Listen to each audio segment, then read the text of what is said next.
Hello বন্ধুরা, রঞ্জিতার ঘরোয়া রান্নাঘর থেকে তোমাদের সবাইকে স্বাগত জানাই। আজকে তোমাদের জন্য নিয়ে এলাম কচুর শাক ইলিশ মাছের মাথা দিয়ে। প্রথমে আমি নুন হলুদ দিয়ে মাথাগুলো ভেজে নিচ্ছি, আর কচুর শাকটাও আমি একটু নুন দিয়ে সিদ্ধ করে নিয়েছি।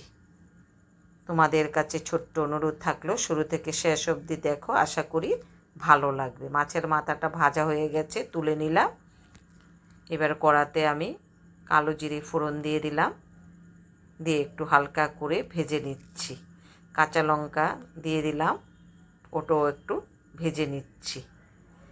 এবার হলুদের গুঁড়ো, জিরের গুঁড়ো, ধনের গুঁড়ো দিয়ে দিলাম, দিয়ে ভালো করে ভেজে নিচ্ছি।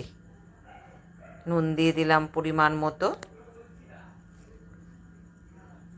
আগে তোমাদেরকে আমি পেঁয়াজ দিয়ে রান্না করে দেখিয়েছি, এবার আমি পেঁয়াজ ছাড়া রান্না করে দেখাচ্ছি। এবার সিদ্ধ করা কচুর শাকটা আমি দিয়ে দিলাম, দিয়ে ভালো করে মিশিয়ে নেব। আমি যেভাবে কচুর শাক রান্না করি সেটাই তোমাদের সঙ্গে শেয়ার করছি। এবার মাছের মাথাটাও দিয়ে দিলাম।